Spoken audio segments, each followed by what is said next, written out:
بسم الله magacaygu waa Samsom Yusuf Ibrahim waxaan kamid ahay ardayda wax ka barata college-kan Talix Professional College alxamdulillah wax badan ayaan ka faa'iiday college-ka waxyaabaha aan ka bartay waa dhowr koorsooyin oo la xiriira dhankaas iyo computer-ka waxyaabaha aan ka bartay waxaa kamid ah office skill-ka run ahaantii maalintii koowaad aan kusoo biirayay college-kan awood uma lahayn hal document oo complete ah inaan diyaariyo laakiin hadda waxaan awood u leeyahay inaan document oo aad u qurux badan si kalsooni ku jirsanay inaan diyaarin karo arintaasna waxay iga caawiyay ustaadkeena Maxamed Yare oo aad noogu dadaalay Allah ka ajarsiyo dadaalkiisa iyo juhdigiisa iyo khibradiisaba sida ognahay dunida hadda waxay isku bedeshay technology awal waxa la dhigi jiray qofka umniga ah qofka aan garanaynin sida wax loo qoro ama loo aqriyo laakiin hadda qarnigan taas way ka balaarantahay umni waxa la yiraahdaa qofka aan garanaynin isticmaalka computer-ka iyo English-ka oo soo labeeyo computer-ka ina wax badan ka taqaanaan aad muhiim u tahay nimo ku sii jirto dhankaas iyo skill-ka dhamaan ummadda waxaan ku dhiirigelin lahaa inay ku dadaalaan uga faa'iideystaan fursadahooda sida aqoontooda xirfadeed u ziyaadin lahaayeen ama u kordhin lahaayeen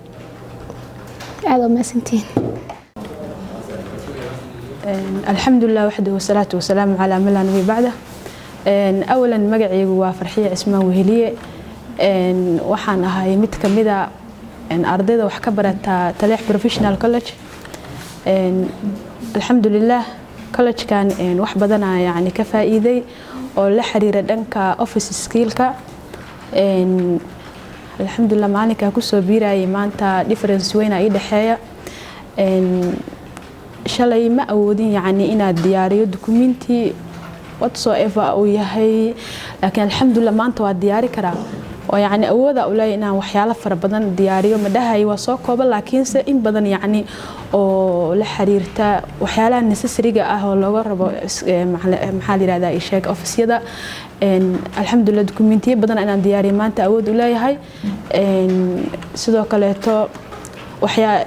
dhinacyada kala duwan ee office-kana waa lagu bartaa private college-ka alxamdulillah waxaan leeyahay ustaadka aad uu mahadsan yahay sida wanaagsan oo yani